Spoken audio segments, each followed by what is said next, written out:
Hello friends, नमस्कार। Ranker maker में आप लोगों का स्वागत है। जैसा कि हम लोग देख रहे हैं, हम लोगों ने जो test series current affair UP PCS R O Bihar PCS के लिए जो शुरू की है, इसमें आपके क्वेश्चन 200 तक हो गए हैं। और आज के डेट में हम क्वेश्चंस 201 से लेकर 301 तक शुरू करेंगे। अगर चैनल पे अभी कोई नया है तो चैनल को लाइक कर लें और सब्सक्राइब करें, क्योंकि यहाँ आपको कोई भी वनडे एग्जाम भी आप अगर देने जाए इससे 201 से काम नहीं कर रही क्या। चलिए 201 से शुरू करते हैं। हाँ, ये पूरा यूपीएससी जो हिंदी है, कोचिंग गौरव त्रिपाठी सर आईपीएस है, उनकी संस्था के द्वारा ये टेस्ट बनाए गए क्वेश्चंस बहुत अच्छे क्वेश्चंस हैं। उन्हीं को हम सॉल्व करा रहे हैं, तो आप लोग देख सकते हैं। यूपी पीसीएस आर ओ सभी के लिए ग्लोबल बायो इंडिया 2024 का आयोजन कहाँ पर किया गया है, तो ये आपका किया गया है नई दिल्ली में। और ये biotechnology industry research assistance councils के द्वारा ये वार्षिक एक कार्यक्रम था उनका। हाल ही में बायो E3 नीति को मंजूरी दी गई। इस नीति में E3 का संबंध किससे, तो इसमें ये इंजीनियरिंग से नहीं है, ठीक है, इन्वायरमेंट से है, इकोनॉमी से है और एम्प्लॉयमेंट से। हाँ, इसमें जैव निर्माण क्षमता को बढ़ावा देने के लिए इसको बनाया गया था। Next question 203। हाल ही में किसने पहली Vande Bharat sleeper train set का रवाना किया है, तो अश्विनी वैष्णव ने किया है Vande Bharat sleeper train set भी। और ये कहाँ किया है, बेंगलोर रेल परिसर में भारत की पहली वंदे भारत ये स्लीपर ट्रेन सेट को हरी झंडी दिखाई गई। डेट नहीं पूछी जाती। प्रधानमंत्री नरेंद्र मोदी ने निम्नलिखित में किस राज्य में भारत की पहली वंदे मेट्रो ट्रेन का उद्घाटन किया, तो इन्होंने गुजरात में किया। और ये मेट्रो है और इसका नाम फिर बाद में बदल कर क्या रख दिया गया था, इसमें नहीं है क्या। उद्घाटन के कुछ घंटे ही रेल मंत्रालय ने इसका नाम बदलकर नमो भारत रैपिड रेल कर दिया गया था। ओके, निम्नलिखित में से सही कथन का चयन करना है। दो दिए गए हैं, इसमें बता। नेचर पत्रिका की रिसर्च के अनुसार भारत में शौचालय तक पहुंच और बाल मृत्यु दर में विपरीत संबंध पाया गया। बिल्कुल सही है। स्वच्छ भारत मिशन 2 अक्टूबर 2015 को लॉन्च किया गया। नहीं, स्वच्छ भारत मिशन 2 अक्टूबर 2015 को नहीं, 2014 को ये स्टार्ट किया गया था, हम लोग देख सकते हैं, ठीक है। और पहला आपका सही था। हाल ही में 23 विधि आयोग के गठन को राष्ट्रपति द्वारा मंजूरी प्रदान की गई। इस आयोग की अवधि है, तो इस आयोग की अवधि 3 साल के लिए है। 1 सितंबर 2024 से लेकर 31 अगस्त 2027 तक की इसकी अवधि रखी गई है। और राष्ट्रपति द्रौपदी मुर्मू ने इसे 23 में जो विधि आयोग का गठन किया। इसमें 4+1 होते हैं, नहीं 1+4 बोल देंगे आप। एक आपका पूर्णकालिक अध्यक्ष होता है और 4 सदस्य होते हैं, और अतिरिक्त पदेन अंशकालिक सदस्य भी रखे जा सकते हैं, पूछ दिया जाता है। बजट की बात करें, 24-25 में की गई घोषणा के अनुसार केंद्र सरकार राज्यों के साथ साझेदारी में कितने वर्षों में कृषि के लिए डिजिटल सार्वजनिक अवसंरचना लागू करेगा, तो 3। ये वित्त मंत्री सीतारमण जी ने की घोषणा के अनुसार केंद्र राज्यों के साथ साझेदारी में अगले 3 वर्षों के लिए कृषि डिजिटल सार्वजनिक अवसंरचना लागू करेगी। इस पहल के तहत किसानों और उनकी भूमि को आच्छादन कवर किया जाएगा। अच्छा, जल्दी जल्दी कवर कर लेते हैं। डिजिटल कृषि मिशन के अनुसार 3 वर्षों के दौरान कितने किसानों के लिए डिजिटल पहचान के निर्माण का लक्ष्य निर्धारित किया गया, तो ये 11 करोड़ के लिए, ठीक है। डेटा ज़्यादा नहीं पूछा जाता। वित्त वर्ष 2024-25 में डिजिटल सार्वजनिक अवसंरचना का उपयोग करते हुए कितने जिलों में खरीफ का डिजिटल फसल सर्वेक्षण किया गया, तो ये 400 सार्वजनिक जो संरचना उपयोग करते हुए इसके जिलों में ये खरीफ का किया गया। केंद्रीय बजट 2024-25 में इसको रखा गया था। 400 जिले में खरीफ का डिजिटल फसल सर्वेक्षण किया गया। ओके, वर्ष 2024 में निम्नलिखित में से किस अर्धचालक इकाई की स्थापना को मंजूरी दी गई, तो ये गौतम बुद्ध नगर में दिए गए। साणंद, मोरीगांव, धौलेरा में केंद्र के ने अर्धचालक की इकाई की स्थापना को मंजूरी दी है। सर्वोच्च न्यायालय के ध्वज और प्रतीक चिन्ह का अनावरण किसके द्वारा किया गया, तो भारत के राष्ट्रपति द्वारा। 1 सितंबर 2024 को राष्ट्रपति द्रौपदी मुर्मू ने भारत के सर्वोच्च न्यायालय के ध्वज और प्रतीक चिन्ह का अनावरण किया। निम्नलिखित में से कहाँ हाल ही में अनावृत भारतीय सर्वोच्च न्यायालय के ध्वज को शामिल नहीं है, तो ये डॉक्टर अम्बेडकर जी नहीं है, बकाया अशोक चक्र है, सर्वोच्च न्यायालय भवन में है और संविधान के खुले पन्ने हैं और संस्कृत के श्लोक को स्थान दिया गया, बट अम्बेडकर जी को यहाँ पे नहीं दिया गया। हाल ही में प्रधानमंत्री नरेंद्र मोदी ने वधावन पतन का शिलान्यास किया है। ये किस राज्य में स्थित है, तो ये महाराष्ट्र में, कहाँ पे, महाराष्ट्र में। ये 76,000 करोड़ रुपए की लागत वाली मधावन बंदरगाह परियोजना का उद्घाटन यहाँ पे किया गया। रुपए ऊपर नहीं पहुँचते। हाल ही में केंद्र सरकार ने NICDP के अंतर्गत कितने नए औद्योगिक शहरों की स्थापना को मंजूरी दी है? तो 12 औद्योगिक शहरों को मंजूरी दी है, ठीक है, NICDP के द्वारा। 28 अगस्त 2024 को अंतर्गत 12 औद्योगिक शहर को। उत्तर प्रदेश में 2 शहर शामिल हैं, उनको ध्यान रखना। इसमें से जो आगरा आ जाएगा और आपका प्रयागराज, यूपी के लिए स्पेशल हो जाएगा ये। हाल ही में केंद्रीय विधानमंडल ने एकीकृत पेंशन योजना को मंजूरी प्रदान की है। किस तिथि से प्रभावी हो गई? तो 1 अप्रैल 2025 से ये प्रभावी हो जाएगी।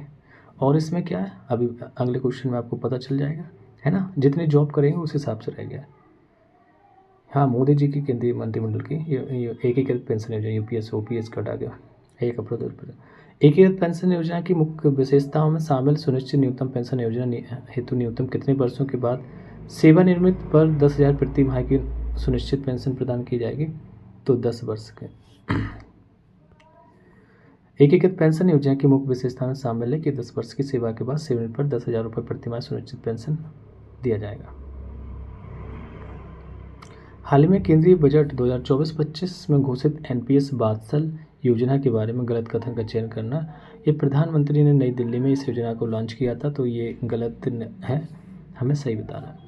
यह एक अंशदान आधारित पेंशन योजना है, बिल्कुल सही है। और ये सब्सक्राइबर को प्रतिवर्ष न्यूनतम 1,000 का योगदान करना होगा। 18 वर्ष कम आयु के सभी अवश्य नागरिक इस योजना के लिए पात्र होंगे। हाल ही में नेशनल इंस्टीट्यूट्स रैंकिंग फ्रेमवर्क के अंतर्गत जारी इंडिया रैंकिंग्स 2024 में समग्र श्रेणी में किस संस्थान ने प्रथम स्थान हासिल किया? तो ये IIT मद्रास ने। 12 अगस्त 2024 को केंद्रीय शिक्षा मंत्री आपके धर्मेंद्र प्रधान हैं, जो नेशनल इंस्टीट्यूशन रैंकिंग फ्रेमवर्क के अंतर्गत इंडिया रैंकिंग 2024 को जारी किएगा। यह देश के उच्च शैक्षिक संस्थानों की रैंकिंग और समग्र श्रेणी में लगातार 6वें वर्ष 2019 से 24 तक भारतीय प्रौद्योगिकी संस्थान मद्रास को प्रथम स्थान प्राप्त हुआ। हाल ही में किस राज्य ने देश के पहले सकल पर्यावरण उत्पाद सूचकांक को लॉन्च किया गया? तो उत्तराखंड में किया गया। उत्तराखंड में उन्होंने कहा कि पर्यावरण हमें कितना देता है और हम उसको क्या रिटर्निंग करते हैं, इस हिसाब से ये उत्पाद सूचकांक को लॉन्च किया गया। क्या सेवा लेता है और इसके बदले हम पर्यावरण को क्या वापस कर सकते हैं, ये टॉपिक। हाल ही में SDG इंडिया इंडेक्स के 4थे संस्करण को किसके द्वारा लॉन्च किया गया? तो सुमन बेरी के द्वारा किया गया। भारत के जो एक शीर्ष सार्वजनिक नीति थिंक टैंक नीति आयोग ने जुलाई में अपना नवीनतम सतत विकास लक्ष्य SDG सूचकांक जारी किया। इस इंडेक्स को नीति आयोग के उपाध्यक्ष सुमन बेरी द्वारा लॉन्च किया गया, तो उपाध्यक्ष भी याद रखना।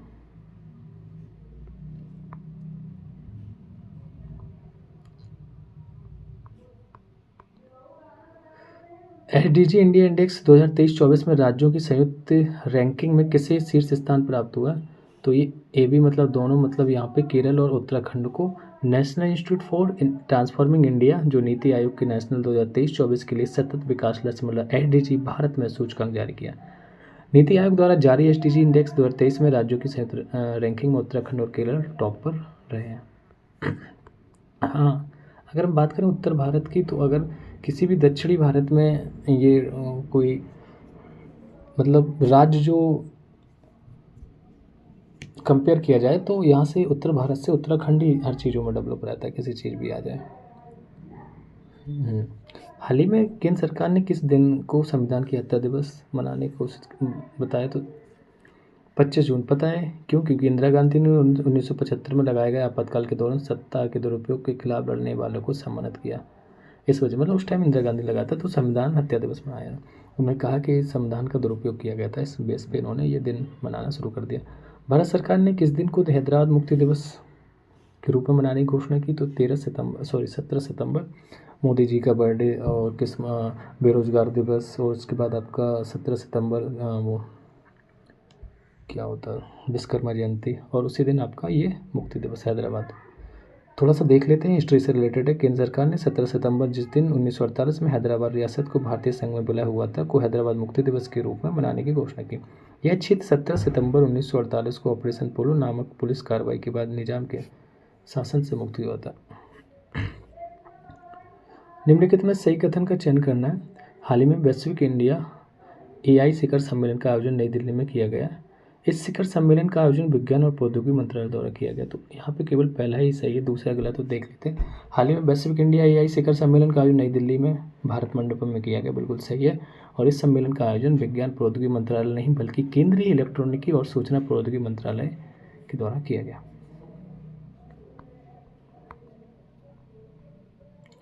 25 क्वेश्चन 225 निम्नलिखित में सही कथन का चयन करना है। हाल ही में संयुक्त राष्ट्र महासभा द्वारा कृत्रिम बुद्धिमत्ता एआई पर ऐतिहासिक प्रस्ताव को अंगीकृत किया गया। इस प्रस्ताव को संयुक्त राष्ट्र के सभी 193 देशों का समर्थन प्राप्त है, तो सही है। यहाँ पे दोनों सही है। हाल ही में जो संयुक्त राष्ट्र महासभा की जो कृत्रिम बुद्धिमत्ता पर ऐतिहासिक प्रस्ताव पर का आंतरित किया गया है तथा इस प्रस्ताव के जो 193 देश हैं सबने समर्थन दिया था। दूरसंचार अधिनियम 2023 को राष्ट्रपति की स्वीकृति कब मिली? तो 24 दिसंबर 2023 को मिली। संसद ने दूरसंचार अधिनियम 2023 को दिसंबर 2023 में पारित किया गया था। इसके बाद 24 दिसंबर 2023 को भारत की राष्ट्रपति ने इसे मंजूरी प्रदान की और उसी दिन इसे आधिकारिक राजपत्र में प्रकाशित किया। अधिनियम के विविध प्रावधानों में कुछ 26 जून 2024 को तथा कुछ 5 जुलाई 2024 को लागू किया गया था। दूरसंचार अधिनियम 2023 के अंतर्गत भारत में प्रति व्यक्ति कितने सिम कार्ड? तो 9 सिम कार्ड दिए जा सकते हैं। और ये पूर्वोत्तर जम्मू कश्मीर असम पूर्वोत्तर लाइसेंस सेवा मतलब LSA की बात करें तो यहाँ केवल 6 सिम कार्ड दिए जा सकते हैं। हाल ही में प्रधानमंत्री ने नालंदा विश्वविद्यालय परिसर का उद्घाटन किया। नालंदा विश्वविद्यालय से संबंधित गलत कथन बताना है, कौन सा है? तो देखते हैं हम लोग। वर्तमान विश्वविद्यालय की कुलाध्यक्ष राष्ट्रपति द्रौपदी मुर्मू है, ये तो सही है। कुलाध्यक्ष नहीं होगा, ये गलत होगा। वर्तमान में इस विद्यालय के कुलाधिपति नरेंद्र मोदी नहीं बल्कि प्रोफेसर अरविंद पनगड़िया हैं, तो मोदी जी को हटा देना, बस बकाया सही थे।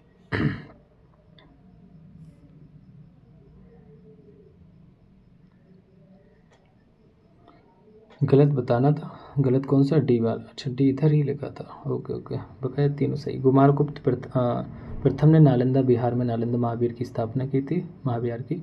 अलेक्जेंडर कनिंघम ने आधिकारिक रूप से पहली बार एक प्राचीन विश्वविद्यालय के रूप में इसकी पहचान की थी। वर्तमान में इस विश्वविद्यालय की कुलाध्यक्ष राष्ट्रपति द्रौपदी मुर्मू है। हाल ही में स्मृति भवन भूकंप संग्रहालय को यूनेस्को द्वारा प्रतिष्ठित प्रिक्स वर्सेल्स अवार्ड के लिए शॉर्टलिस्ट किया गया। तो निम्नलिखित में से किस राज्य में स्थित है? ये गुजरात में। स्मृति भवन भूकंप स्मारक और संग्रहालय 2001 के गुजरात भूकंप के पीड़ितों को समर्पित एक स्मारक पार्क और संग्रहालय है जो भुज, कच्छ जिले, कच्छ, गुजरात, भारत में भुजियों के हिल पर स्थित है। हाल ही में स्मृति भवन भूकंप संग्रहालय को यूनेस्को द्वारा प्रतिष्ठित प्रिक्स वर्सेल्स अवार्ड के लिए शॉर्टलिस्ट किया गया। किसके लिए? प्रिक्स वर्सेल्स अवार्ड के लिए। यह भारत में स्थित पहला ऐसा संग्रहालय है जिससे इस अवार्ड के लिए लॉन्च किया गया या चयन किया गया। निम्नलिखित में से सही कथन का चयन करना है, कौन सा सही है? केवल पहला। ग्रेट निकोबार द्वीप की सोम्पेन जनजाति ने पहली बार आम चुनाव में 2024 में मतदान किया, बिल्कुल सही है। दूसरा वाला गलत है क्योंकि यहाँ कह रहा है कि इस बार आम चुनाव में 2024 महिलाओं मतदाताओं ने पुरुषों से ज़्यादा मतदान प्रतिशत किया, ऐसा नहीं है। ठीक है, मतलब एक सही था। लोकसभा निर्वाचन 2024 सर्वाधिक मतों से जीतने वाला प्रत्याशी कौन था? रकीबुल हुसैन। रकीबुल हुसैन की अगर बात करें तो ये असम क्षेत्र से कांग्रेस से चुनाव लड़े थे और लगभग ये यहाँ पे 10 लाख कुछ वोटों से ज़्यादा जीते थे। हाँ, असम के धुबरी लोकसभा सीट से। जी, अभी दिखाते हैं आपको कितने वोटों से जीते हैं। 131, लगभग 10,12,476 वोटों से। निम्नलिखित में सही क्रम का चयन करना। 18वीं लोकसभा में सबसे युवा सांसद पुष्पेंद्र सरोज है। हाँ ठीक है, कह रहे हैं इनका निर्वाचन फूलपुर नहीं, आपका एक कौशाम्बी क्षेत्र है। ठीक है, कहाँ से? कौशाम्बी से 18वीं लोकसभा। सबसे युवा महिला की बात कर देंगे। अब देखो, अभी हमें युवा सांसद की बात की, अब हम महिला की बात करें। 18वीं लोकसभा महिला, ये भी सरोज है, प्रिया सरोज जी। ठीक है, सपा से जीती, 25 वर्ष की है ओनली। 18वीं लोकसभा सबसे युवा महिला है, समाजवादी पार्टी से थी ये, मछली शहर यूपी के। हाँ, तुम सोच रहे हो ना, जाओ करा दो। हद यार। हाल ही में संपन्न हुए लोकसभा चुनाव के पश्चात नरेंद्र मोदी को छोड़कर कुल कितने मंत्रियों ने शपथ ली? तो 71 मंत्रियों ने ली मोदी को छोड़कर, और इसमें 7 महिलाएं थी, ये ध्यान रखना। कितने? 7। निम्नलिखित में से खेलों व उनके आयोजन की तिथि के संबंध में गलत युग्म का चयन करना है। कौन सी तिथियाँ सही हैं, कौन सी गलत है? तो यहाँ पर डी वाला ही गलत है, बकाया सही है। ICC T20 विश्व कप पुरुष जो है 1 जून से 29 जून 2024 तक हुआ था। इंडियन प्रीमियर लीग की बात करें, IPL पुरुष जो था 22 मार्च से 26 मई 2024 तक हुआ था। वुमेन प्रीमियर लीग WPIL की बात करें तो ये 23 फरवरी से 17 मार्च 2024 तक था। ये देख लेते हैं क्या ग्रीष्मकालीन वाला गलत है। ग्रीष्मकालीन ओलंपिक 2024 का आयोजन 26 जुलाई से 11 अगस्त 2024 तक किया गया था। निम्नलिखित में से सही कथन का चयन करना है। 2024 में अरुणाचल प्रदेश के कुल 60 सीटों के लिए विधानसभा चुनाव संपन्न हुआ। पहला सही है। प्रेम सिंह तवांग अरुणाचल प्रदेश के नए मुख्यमंत्री बने। नहीं, प्रेम सिंह तवांग नहीं बने। यहाँ पे आपके जो मुख्यमंत्री बने यहाँ पे पेमा खांडू बने। हाल ही में 4 राज्यों में आयोजित विधानसभा चुनाव के पश्चात बने नए मुख्यमंत्रियों को गलत जोड़े बताना कौन सा? तो उड़ीसा वाला गलत है, नवीन पटनायक नहीं होंगे। यहाँ पे मोहन चरण होंगे। कौन होंगे? मोहन चरण मांझी। आंध्र प्रदेश से चंद्रबाबू नायडू, सिक्किम से प्रेम सिंह तवांग, अरुणाचल प्रदेश से पेमा खांडू और उड़ीसा से मोहन चरण मांझी। हाल ही में चर्चा में रहा राष्ट्रीय उद्यमिता विकास परियोजना के बारे में सही कथन का चयन करना है। तो इसमें ये हो जाएगा, यह योजना कौशल विकास और उद्यमिता मंत्रालय से संबंधित है। दूसरा, इसका उद्देश्य युवाओं में नौकरी प्रदाता दृष्टिकोण तैयार करना है। क्या यह योजना कौशल विकास, कौन सी? राष्ट्रीय उद्यमिता विकास परियोजना की बात हो रही है। यह योजना कौशल विकास और उद्यमिता मंत्रालय से संबंधित है। इसका उद्देश्य युवाओं में नौकरी प्रदाता दृष्टिकोण तैयार करना है। पता नहीं कौन सा दृष्टिकोण कर रहे हैं, नौकरी नहीं मिले लोगों। यह योजना PM सम्मान निधि परियोजना के लाभार्थियों के लिए विशेष रूप से तैयार अनूठी पहल है। और ये धर्मेंद्र प्रधान जी जो केंद्रीय मंत्री हैं, इन्होंने संबलपुर उड़ीसा में इस योजना का उद्घाटन किया था। हाल ही में भारत रत्न सम्मान प्राप्त कर्पूरी ठाकुर का संबंध निम्नलिखित में किससे? तो ये नहीं है, किससे संबंध नहीं है। डॉक्टर नहीं है, शिक्षक है, राजनीतिक क्षेत्र से जुड़ी थी, स्वतंत्रता सेनानी भी है। कर्पूरी ठाकुर बिहार राज्य संबंध रखते हैं। यह भारत रत्न पाने वाले 49 व्यक्ति हैं। इन्होंने शिक्षक, राजनीतिक और स्वतंत्रता सेनानी के रूप में देश की सेवा की। निम्नलिखित में से किससे पद्म विभूषण सम्मान 2024 सम्मान नहीं किया गया? तो ये जस्टिस M फातिमा बीबी को नहीं किया, क्योंकि इन्हें पद्म भूषण सम्मान से सम्मानित किया गया। और यहाँ पद्म विभूषण कह रहा है, ये पद्म भूषण से की गई थी। अंतर यही है। 18वीं लोकसभा चुनाव 2024 में सर्वाधिक मतदान प्रतिशत किस केंद्र शासित प्रदेश में किया गया? तो ये आपका किया गया था लक्षद्वीप में। और अगर हम यहाँ पे सबसे कम की बात करें तो बिहार हो जाएगा। लक्षद्वीप में 84.16 मतदान किया गया था और बिहार में 56.19, फिर उसके बाद यूपी 56.92% मतदान हुआ था। हाल ही में चर्चा में रहा दिवांग बहुउद्देश्य जल विद्युत परियोजना का निर्माण किस राज्य में किया जा रहा है? दिवांग से आप समझ जाएंगे, अरुणाचल प्रदेश है ना। बात है ये कि 9 मार्च 2024 को मोदी जी ने दिवांग बहुउद्देश्य जल विद्युत परियोजना की आधारशिला रखी और इस परियोजना का निर्माण अरुणाचल प्रदेश के निचली दिवांग घाटी जिले में स्थित मुनली गांव के निकट किया जाएगा। इस परियोजना का निर्माण दिवांग नदी पर किया जाएगा। इस परियोजना के तहत 278 मीटर ऊंचे बांध का निर्माण प्रस्तावित है और ये भारत में सबसे ऊंचा है सबसे ऊंचा कंक्रीट ग्रेविटी बांध होगा। निम्नलिखित में से सही कथन का चयन करना है। तो बताना कि हाल ही में रक्षा मंत्री अरुणाचल प्रदेश में आवासीय माध्यम से सेला सुरंग परियोजना को राष्ट्र को समर्पित किया। दूसरा, इस सुरंग का निर्माण सीमा सड़क संगठन के प्रोजेक्ट वर्तक के अंतर्गत किया गया। दूसरा सही है बट पहला गलत है। तो बात करते हैं सही क्या है पहले में। हाल ही में रक्षा मंत्री नहीं बल्कि प्रधानमंत्री मोदी ने अरुणाचल प्रदेश में आवासीय माध्यम से सेला सुरंग परियोजना को राष्ट्र को समर्पित किया। इस सुरंग का निर्माण सीमा सड़क संगठन के प्रोजेक्ट वर्तक के अंतर्गत किया गया। सेला सुरंग समुद्र तल से लगभग 13,000 फीट की ऊंचाई पर स्थित है। यह सुरंग असम स्थित तेजपुर को अरुणाचल प्रदेश के तांग से जोड़ने वाली सड़क पर बनाई गई है। नेक्स्ट क्वेश्चन है, हाल ही में क्वेश्चन नंबर 244, हाल ही में world book of records London द्वारा ब्रांक्सा पुल को विश्व के सबसे ऊंचे मल्टी स्पैन पुल के रूप में मान्यता दी गई है। कहाँ स्थित है? तो ये लद्दाख में। चलिए बात करते हैं।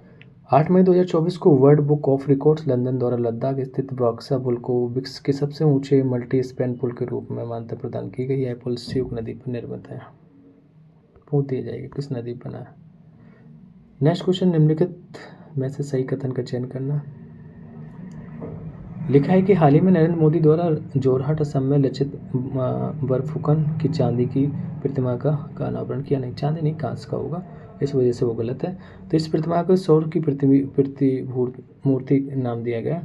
और हाल ही में मोदी जी ने जिसका जोरहाट असम में लचित बरफुकन की चांदी की नहीं बल्कि कांच की प्रतिमा का अनावरण किया। ऐसा ही कि इस प्रतिमा का सौर की प्रतिमूर्ति नाम दिया गया। लचित की बात करें ये कौन थे, तो ये बरफुकन असम के आयुम साम्राज्य की शाही सेना के जनरल थे। लचित बरफुकन और उनकी सेना ने मुगलों को पराजित किया था और औरंगजेब के नेतृत्व में मुगलों की लगातार बढ़ती महत्वाकांक्षाओं पर रोक लगाने में सफलता प्राप्त की थी। स्टैचू से देखो, यूपीपीसीएस का फेवरेट क्वेश्चन है, बहुत पूछती है। तो स्टैचू ऑफ सोशल जस्टिस नाम से अम्बेडकर जी की प्रतिमा कहाँ लगाएगी, तो ये आंध्र प्रदेश में लगाएगी। अगर हम इसकी बात करें तो ये 19 जनवरी 2024 को विजयवाड़ा आंध्र प्रदेश में स्टैचू ऑफ सोशल जस्टिस का अनावरण किया गया और ये अम्बेडकर जी की कांस्य प्रतिमा। बी आर अम्बेडकर की इस प्रतिमा की ऊंचाई 125 फीट है। यह प्रतिमा 81 फीट ऊंचे एक मंच मतलब आसन के ऊपर स्थित है। यह विश्व में डॉक्टर अम्बेडकर की सबसे ऊंची प्रतिमा है। पीएम सूर्य घर मुफ्त बिजली योजना के बारे में सही कथन करना, यह केंद्रीय क्षेत्र की योजना है। दूसरा पॉइंट है, छत पर कर ऊर्जा प्रणाली की स्थापना से देश के 1 करोड़ परिवार प्रत्येक वर्ष 300 यूनिट तक निःशुल्क बिजली प्राप्त करेंगे। नहीं, दूसरा गलत है, पहला ओनली सही था। और बात करें तो यहाँ पे इस योजना के तहत छत पर कर ऊर्जा प्रणाली की स्थापना से देश के 1 करोड़ परिवार प्रत्येक वर्ष नहीं बल्कि प्रत्येक माह 300 यूनिट तक निःशुल्क बिजली प्राप्त करें। कॉमन सेंस पे लगा। बोइंग सुकन्या कार्यक्रम का संबंध है, तो ये आपका स्टेम से। स्टेम क्षेत्र में महिलाओं की भूमिका, तो इस क्षेत्र में महिलाओं की जो स्टेम क्षेत्र में महिलाओं की भूमिका से हाल ही में प्रधानमंत्री नरेंद्र मोदी ने बोइंग सुकन्या कार्यक्रम को लॉन्च किया। इस कार्यक्रम का उद्देश्य भारतीय विमानन क्षेत्र में महिलाओं का सशक्तिकरण करना है। यह कार्यक्रम देश भर की बालिकाओं और महिलाओं को विज्ञान, प्रौद्योगिकी, इंजीनियरिंग, गणित मतलब स्टेम जैसे साइंस, टेक्नोलॉजी, इंजीनियरिंग, मैथमेटिक्स जैसे क्षेत्रों में महत्वपूर्ण कौशलों स्किल्स को सीखने का अवसर प्रदान करती है। हाल ही में सुप्रीम कोर्ट ने निम्नलिखित में से किस अनुच्छेद का हवाला देते हुए चुनावी बॉन्ड को रद्द किया, तो आर्टिकल 19(1)(a) की बात करेगा। यहाँ पे देखते हैं 15 फरवरी 2024 को उच्चतम न्यायालय की एक 5 सदस्यीय संविधान पीठ ने चुनावी बॉन्ड योजना को असंवैधानिक घोषित कर दिया। न्याय निर्णय दिया कि चुनावी बॉन्ड योजना राजनीतिक दलों के वित्त पोषण से संबंधित सूचना को गोपनीय रखने के माध्यम से संविधान के अनुच्छेद जो 19(1)(a) के अंतर्गत मतदाताओं के सूचना के अधिकार का उल्लंघन करती है। चुनावी बॉन्ड योजना को किस वर्ष अधिसूचित किया गया था, तो ये 2018 में मोदी जी लाए थे। वित्त मंत्रालय के आर्थिक मामलों के विभाग ने 2 जनवरी 2018 को राजपत्र में चुनावी बॉन्ड योजना का 2018 को अनुसूचित किया था। 251 क्वेश्चन है, चुनावी बॉन्ड के माध्यम से चंदा देने वाली कंपनियों में शीर्ष स्थान पर कौन सा फ्यूचर गेमिंग। ये future gaming and hotel services private limited ने 1368 करोड़ रुपए की राशि दान की थी। इस योजना के तहत सर्वाधिक दिया गया दान था यह। हाल ही में राष्ट्रीय डॉल्फिन शोध केंद्र का उद्घाटन कहाँ किया गया, तो ये पटना में किया गया। किसने किया है, तो नीतीश कुमार जी ने किया है। भारत और एशिया के पहले राष्ट्रीय डॉल्फिन अनुसंधान केंद्र मतलब NDRC का उद्घाटन 4 मार्च 2024 को बिहार के मुख्यमंत्री नीतीश कुमार के द्वारा किया गया। इस अनुसंधान केंद्र की स्थापना बिहार के पटना विश्वविद्यालय परिसर में गंगा नदी के तट पर की गई। निम्नलिखित में से कौन सा देश global declaration for river dolphin by 2030 का हस्ताक्षरकर्ता नहीं है, तो अमेरिका नहीं है। 24 अक्टूबर 2023 को एशिया और दक्षिण अमेरिका के 11 देशों ने विश्व की नदी डॉल्फिन की 6 जीवित प्रजातियों को विलुप्त होने से बचाने के लिए कोलंबिया की राजधानी है बागोडा, याद रखना। कौन सी राजधानी है, बागोडा में एक ऐतिहासिक समझौते पर हस्ताक्षर किए। Global declaration for the river dolphin by 2030 के हस्ताक्षरकर्ता 11 देश निम्नलिखित हैं। इसमें बांग्लादेश था, बोलिविया है, ब्राज़ील है, कंबोडिया है, भारत है, Colombia, Ecuador, Nepal, Pakistan, Peru, Venezuela. खासकर मुझे याद रखने तो भारत के जो आसपास के जैसे बांग्लादेश हो गया, पाकिस्तान हो गया, नेपाल हो गया।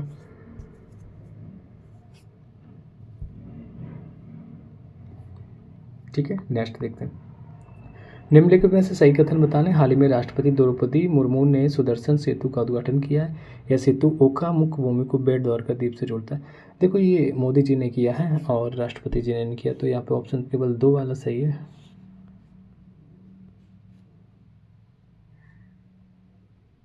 ठीक है, ऑप्शन केवल 2 सही है।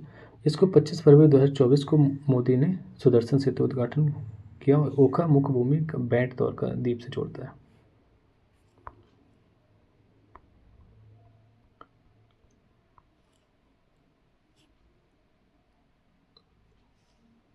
प्रधानमंत्री मत्स्य किसान समृद्धि सह योजना को कितने वर्षों के लिए मंजूरी दी गई? 4 वर्षों के लिए दी गई है। ठीक है, 26 से 27 तक 4 वर्षों के लिए कार्यान्वित किया गया। समान नागरिक संहिता विधेयक पारित करने वाला देश का पहला राज्य बन गया तो आपका उत्तराखंड हो जाएगा, और कुछ नहीं इसमें। 7 फरवरी 2024 को विधानसभा ने इसको पारित किया। अयोध्या श्री राम जन्मभूमि मंदिर के गर्भगृह में श्री रामलला की प्राण प्रतिष्ठा में किस तारीख को हुई? तो 22 जनवरी 2024 को हुआ था, और 18 जनवरी 2024 को ये स्थापित की गई, और इसकी प्राण प्रतिष्ठा 22 जनवरी 2024 को। अयोध्या में स्थापित श्री रामलला की मूर्ति के मूर्तिकार कौन थे? तो अरुण योगीराज हो जाएंगे, और इन्होंने मैसूर के जो श्याम वो पत्थर था उसको तराश के बनाया था। अरुण योगीराज ने श्याम शिला पत्थर को तराश कर रामलला की मूर्ति बनाई थी। कहाँ का? मैसूर के रहने वाले, और पत्थर जो था नेपाल से आया था। निम्नलिखित में से कौन सा मंडप अयोध्या राम मंदिर की मुख्य 5 मंडप से नहीं? तो लक्ष्मण मंडप नहीं है इसमें। नृत्य मंडप है, सभा मंडप है, प्रार्थना मंडप है आपका, और कीर्तन मंडप है, और रंग मंडप। ये 5 मंडप है आपके। फिर से देखो, नृत्य मंडप, रंग मंडप, सभा मंडप, प्रार्थना मंडप, कीर्तन मंडप पूछ दिया जाएगा। निम्नलिखित में सही कथन का चयन करना। नरेंद्र मोदी ने अटल बिहारी वाजपेयी शिवड़ी नवाब सेवा अटल सेतु का उद्घाटन किया। भारत का सबसे लंबा सेतु है। ये दोनों सही है, और वो मोस्ट इम्पोर्टेंट है क्योंकि दुनिया में 10वें नंबर पे आता है और भारत में ये पहले नंबर पे। चलिए रीड करते हैं। प्रधानमंत्री नरेंद्र मोदी ने अटल बिहारी वाजपेयी शिवड़ी नवाबा सेवा अटल सेतु का उद्घाटन किया। यह सेतु शिवड़ी दक्षिण मुंबई से प्रारंभ होकर नवाबा सेवा नवी मुंबई के निकट बिरले गांव में समाप्त होता है। यह भारत का सबसे लंबा सेतु है, साथ ही यह भारत का सबसे लंबा समुद्री सेतु भी है,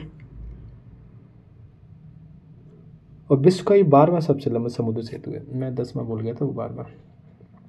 निम्नलिखित में सही कथन का चयन करना है। राष्ट्रपति द्रौपदी मुर्मू ने स्वच्छ सर्वेक्षण 2023 के परिणाम घोषित किए। स्वच्छ सर्वेक्षण का यह 8वां संस्करण है, तो यहाँ दोनों ही सही है। 11 जनवरी 2024 को द्रौपदी मुर्मू ने स्वच्छ सर्वेक्षण 2023 परिणाम घोषित किए।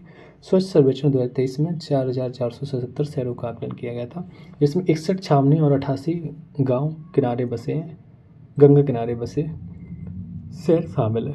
इस प्रकार स्वच्छ सर्वेक्षण का ये 8वां संस्करण विश्व का सबसे बड़ा शहरी स्वच्छ सर्वेक्षण बन गया। स्वच्छ सर्वेक्षण 2023 में इंदौर के साथ किस शहर को समग्र रूप से 1 लाख से अधिक जनसंख्या वाले श्रेणी में रखा गया? तो सूरत को रखा गया। स्वस्थ हैं दोनों, सूरत और इंदौर सबसे स्वच्छ शहर घोषित किया गया, और इंदौर के साथ ही सूरत गुजरात को भी प्रथम स्थान दिया गया। इंदौर यहाँ पे लगातार 7 वर्षों 7 ही बार स्वच्छ रहा। स्वच्छ सर्वेक्षण 2023 में कौन सा राज्य प्रथम स्थान पर रहा? महाराष्ट्र। राज्य की बात करें तो महाराष्ट्र, शहर की बात करें तो सूरत और इंदौर सूरत। तो स्वच्छ सर्वेक्षण ये महाराष्ट्र प्रथम स्थान पर, 27 राज्यों की सूची में उत्तर प्रदेश का 9वां स्थान है, और बल्कि बिहार की बात करें तो 15वां हो जाएगा। बिहार यूपी पीछे दोनों के नजरिए से देखें।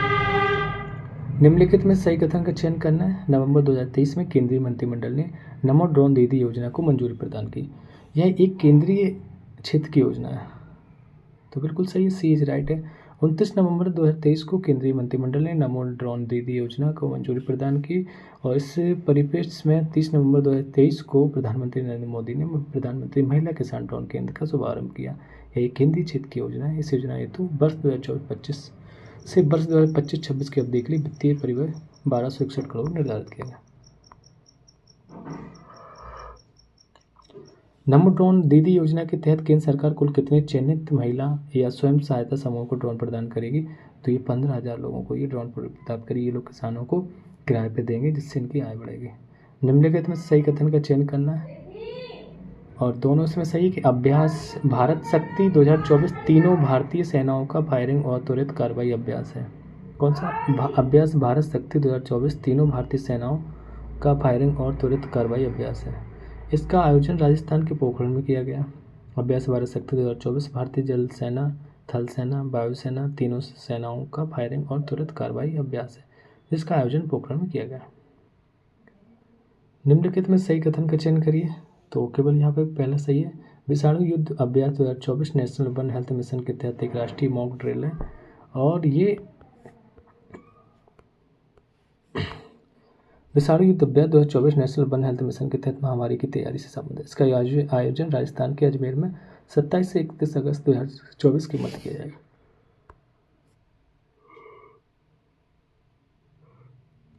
निम्नलिखित में सही कथन पर बताना।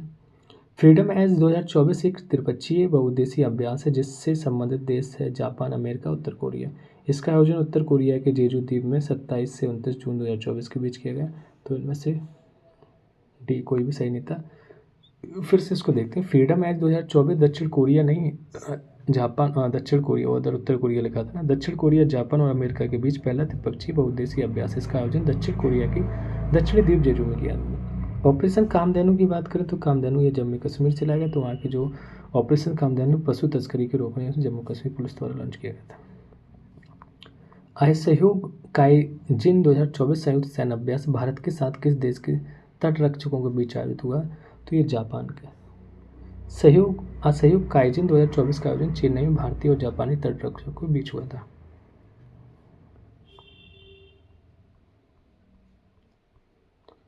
एपी होता समिति का संबंध बताना। एपी होता समिति का संबंध डिजिटल भुगतान प्लेटफॉर्म की सार्वजनिक डिजिटल अवसंरचना से संबंधित है। कौन है ये देख लेते हैं। आरबीआई द्वारा national payments corporation of India के पूर्व एमडी और सीईओ हैं एपी मेहता की अध्यक्षता में डिजिटल भुगतान प्लेटफॉर्म की सार्वजनिक डिजिटल अवसंरचना के विभिन्न आयामों की जांच हेतु इसका गठन किया।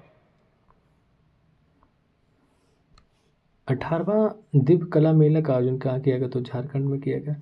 सार्वजनिक न्याय एवं अधिकारिता मंत्रालय के दिव्यांगजन सशक्तिकरण विभाग द्वारा रांची, झारखंड में इसका आयोजन 29 अगस्त से 8 सितंबर 2024 के बीच किया गया। नेक्स्ट क्वेश्चन है 273। निम्नलिखित में सही कथन का चयन करना है। ग्लोबल आर्टिफिशियल इंटेलिजेंस शिखर सम्मेलन 2024 का आयोजन हैदराबाद में किया गया। इसका मुख्य विषय making AI work for everyone था। तो इस सम्मेलन का आयोजन तेलंगाना के हैदराबाद में 5 से 6 सितंबर 2024 के मध्य किया गया था। सही कथन बताना है। तो दूसरा इसमें सही है कि इसका आयोजन दिल्ली किसका, पहले रेट कर लेते हैं। 10वीं अंतर्राष्ट्रीय औषधि प्रदर्शनी 2024 स्वास्थ्य मंत्रालय के सहयोग से pharmaceuticals export promotions council of India द्वारा लॉन्च किया गया। इसका आयोजन दिल्ली, एनसीआर, नोएडा में किया गया। ये दूसरा सही है, पहला सही नहीं है, क्योंकि पहले की बात करें क्या गलत है इसमें लिखा 10वीं अंतर्राष्ट्रीय औषधि प्रदर्शनी 2024 वाणिज्य एवं उद्योग मंत्रालय के सहयोग से IEML knowledge park 2 greater Noida express way, इसका आयोजन 28 से 30 अगस्त 2024 के मध्य किया गया। अंतर्राष्ट्रीय गीता महोत्सव की बात करें तो 2023 का आयोजन कहाँ किया गया? तो यह हरियाणा में किया गया। अंतर्राष्ट्रीय गीता महोत्सव 2023 का आयोजन कुरुक्षेत्र, हरियाणा में हरियाणा सरकार कुरुक्षेत्र विकास बोर्ड द्वारा किया गया। निम्न में से सही कथन बताना है। एक ही है। 27वें विश्व सड़क कांग्रेस 2023 का आयोजन प्रयाग, चेक गणराज्य में किया गया। दूसरा गलत। इसका मुख्यालय मुख्य विषय वी विल मेक टुगेदर नहीं है। इसका जो मुख्य विषय है प्राग 2023 टुगेदर ऑन, ये वाला together on the road again था। विश्व रवीज दिवस की बात करिए कब मनाया जाता है? तो 28 सितंबर को मनाया जाता है। 2024 में इसका जो मुख्य विषय है ब्रेकिंग रेविज बाउंड्रीज। अंतर्राष्ट्रीय शांति दिवस मनाया जाता है 21 सितंबर को। अंतर्राष्ट्रीय शांति दिवस 21 सितंबर को मनाया जाता है। वर्ष 2024 में इसका मुख्य विषय शांति की संस्कृति का विकास। निम्नलिखित सही कथन का चयन करना है। अंतर्राष्ट्रीय साक्षरता दिवस 8 सितंबर को मनाया जाता है। वर्ष 2024 में इसका मुख्य विषय बहुभाषी शिक्षा को बढ़ावा देना, आपसी समझ और शांति के लिए साक्षरता था। देखते हैं 79 क्या। दोनों सही। अंतर्राष्ट्रीय साक्षरता दिवस 8 सितंबर को ही मनाया जाता है और इसका 2024 के लिए मुख्य विषय बहुभाषी विषय को बढ़ावा देना, आपसी समझ और शांति के लिए साक्षरता था। घोल मछली के बारे में देखते हैं। दरअसल इसको गुजरात की राज मछली घोषित किया गया, ठीक है, और इसका जो वैज्ञानिक नाम है प्रोटोनेविया ठाइकेंथस। चलिए रेड करते हैं। 21 नवंबर 2023 को विश्व मात्स्यिकी दिवस के अवसर पर घोल मछली को गुजरात की राज मछली के रूप में घोषित किया गया। घोल मछली का वैज्ञानिक नाम प्रोटोनेविया ठाइकेंथस है। इसे गोल्ड फिश भी कहा जाता है। प्रधानमंत्री नरेंद्र मोदी द्वारा प्रधानमंत्री जनजातीय आदिवासी न्याय महाअभियान मतलब पीएम जनमन की शुरुआत निम्नलिखित में से किस राज्य में की गई? तो ये झारखंड में की गई थी। झारखंड के खूंटी जिले से इसको प्रारंभ किया गया था। और वहाँ के जो संवेदनशील 75 जनजातीय समूह का विकास करना है जो विभिन्न मंत्रालय विभाग की योजना से जुड़ा हुआ है। निम्नलिखित में से गलत जोड़े को बताना है कौन सा? तो डी यहाँ गलत है। छत्तीसगढ़ विष्णुदेव साय को बनाया गया सीएम। मध्य प्रदेश मोहन यादव को, राजस्थान में भजन लाल शर्मा को, और तेलंगाना में रेवत रेड्डी को बनाया गया। मतलब मुख्यमंत्री जो बने हैं रेवत रेड्डी बने, अनुमूला रेवत रेड्डी। अच्छा, चंद्रबाबू की बात करते हैं तेलंगाना के। आज़ादी के अमृत महोत्सव के दौरान उत्कृष्ट प्रदर्शन करने वाला शीर्ष राज्य कौन बना था? तो यहाँ पे था आपका डी मतलब जम्मू कश्मीर। आज़ादी के अमृत महोत्सव के दौरान शीर्ष प्रदर्शन करने वाले 3 राज्य या केंद्र शासित प्रदेश जम्मू कश्मीर, गुजरात और संयुक्त रूप से हरियाणा और राजस्थान तीसरे स्थान के लिए। जबकि शीर्ष प्रदर्शन करने वाले मंत्रालय विदेश मंत्रालय, रक्षा मंत्रालय और तीसरे स्थान पर संयुक्त रूप से रेल मंत्रालय।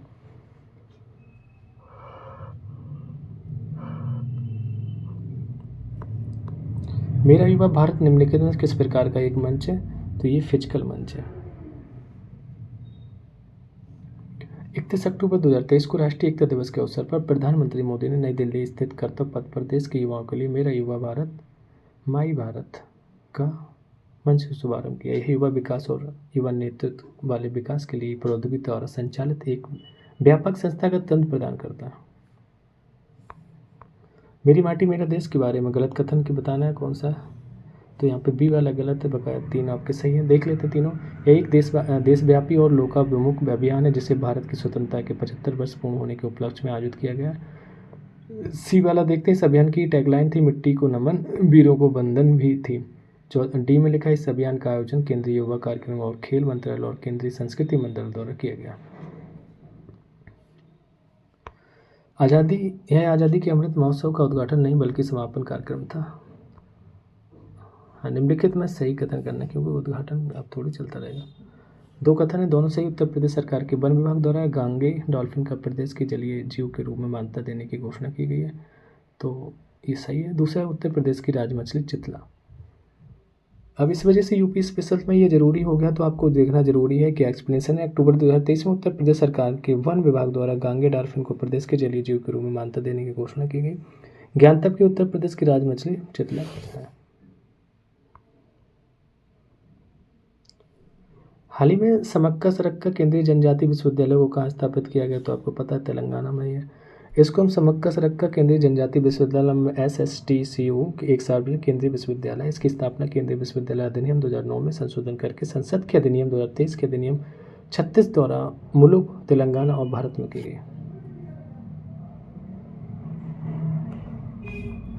नारी शक्ति बंधन अधिनियम किस संविधान संशोधन अधिनियम द्वारा स्थापित किया गया? तो इसको बताना आपका 106 में हो जाएगा। 19 सितंबर 2023 को महिला आरक्षण विधेयक को संविधान की 128वां संशोधन विधेयक 2023 के नाम से लोकसभा में प्रस्तुत किया गया और 28 सितंबर 2023 को राष्ट्रपति की स्वीकृति प्राप्त होने के बाद यह विधेयक संविधान का 106वां संशोधन अधिनियम 2023 के रूप से अधिनियमित हो गया। नारी शक्ति बंधन अधिनियम के तहत निम्नलिखित में से कहाँ संबंध आरक्षण का लाभ महिलाओं को मिलेगा? संबंधित आरक्षण का लाभ मिलेगा, तो यहाँ पे ए और सी में दोनों मिलेगा, मतलब लोकसभा और राज्य विधानसभा में।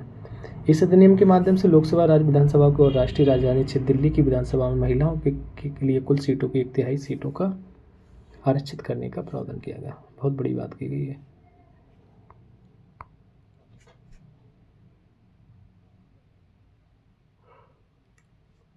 निम्नलिखित में कौन सा कथन प्रधानमंत्री विश्वकर्मा योजना के बारे में सही नहीं है? तो सी वाला सही नहीं, बकाया सही वाला देख लेते हैं। नई दिल्ली में विश्वकर्मा जयंती के अवसर पर प्रधानमंत्री नरेंद्र मोदी ने प्रधानमंत्री विश्वकर्मा योजना को लॉन्च किया। प्रधानमंत्री विश्वकर्मा योजना केंद्रीय क्षेत्र की एक नई योजना है और इस योजना से हेतु सूक्ष्म लघु माध्यम और उद्यम मंत्रालय को नोडल मंत्रालय की नियुक्त किया गया। हाल ही में उत्तर प्रदेश के किस स्वतंत्र प्रभार के मंत्री को सहकारिता रत्न पुरस्कार 2022-23 से सम्मानित किया गया? तो ये JPS राठौर को किया गया। ये यूपी में सहकारिता आंदोलन को ग्राम स्तर तक पहुंचाने में सराहनीय योगदान देने हेतु यह पुरस्कार इफ्को द्वारा JPS राठौर को प्रदान किया गया, जो उत्तर प्रदेश के सहकारिता राज्य मंत्री स्वतंत्र प्रभार है।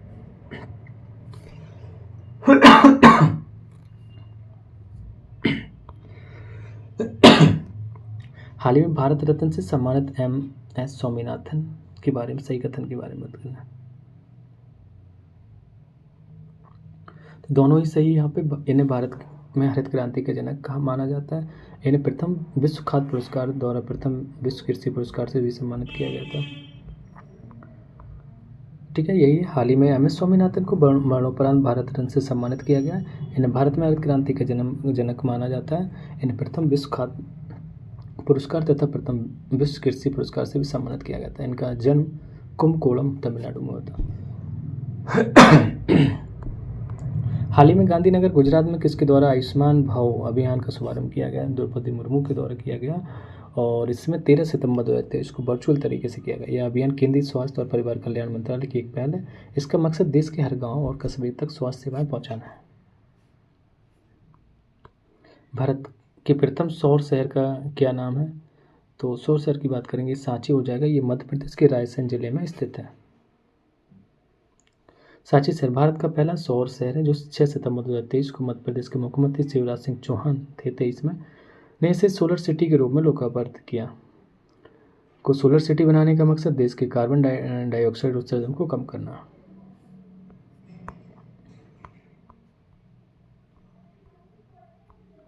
प्रधानमंत्री ने कहा कि यात्रा के दौरान बांदर शेरी बेगा वन में स्थित उमर अली सैफुद्दीन मस्जिद का दौरा किया। तो बुरनई गए थे मोदी जी, तो वहाँ पे उन्होंने उमर अली सैफुद्दीन मस्जिद का दौरा किया था। निम्नलिखित सही कथन का चयन करना है। 1 और 2 वो कह रहे दोनों सही, देख लेते हैं क्या है। फरवरी 2024 के में दुबई UAE में वर्ल्ड गवर्नमेंट्स समिट 2024 का आयोजन किया गया। तो पहला सही है। दूसरे में इस सम्मेलन का केंद्रीय विषय था भविष्य की सरकारों को आकार देना। दोनों सही है। और केंद्रीय विषय था भविष्य की सरकारों को आकार, हम बता दिए। निम्नलिखित सही कथन का चयन करना। तो यहाँ भी दोनों से। प्रधानमंत्री नरेंद्र मोदी ने अबू धाबी UAE में BAPS हिंदू मंदिर का उद्घाटन किया। सही है। यह अबू धाबी में स्थित पहला हिंदू मंदिर है। दोनों सही है किसका? ये भगवान स्वामीनारायण का को समर्पित मंदिर है और कुछ नहीं था इसमें। वैश्विक नवाचार सूचकांक 2024 में भारत किस स्थान पर रहा? तो 39वें स्थान पर। और इस रिपोर्ट में भारत को 39 रैंक मिली है। इसमें प्रथम स्थान पर स्विट्जरलैंड है। वैश्विक नवाचार सूचकांक 2024 के तहत विश्व का सबसे बड़ा विज्ञान प्रौद्योगिकी नवाचार क्लस्टर कौन सा बना? तो ये आपका है टोक्यो योकोहामा। वैश्विक नवाचार सूचकांक 2024 के तहत विश्व के सबसे बड़े विज्ञान प्रौद्योगिकी नवाचार क्लस्टर जिसको बोलते हैं biggest science technology innovations clusters की घोषणा की गई। टोक्यो योकोहामा जापान विश्व का सबसे बड़ा विज्ञान एवं प्रौद्योगिकी हब है। विश्व के शीर्ष 100 विज्ञान एवं प्रौद्योगिकी क्लस्टर्स में भारत के 4 शहर बेंगलुरु, दिल्ली, मुंबई और चेन्नई में। बेंगलुरु, दिल्ली, मुंबई, चेन्नई। हाल ही में विश्व के सबसे बड़े खदान के रूप में नामित ब्लैक थंडर माइन किस देश में स्थित है? तो ये आपकी है अमेरिका में।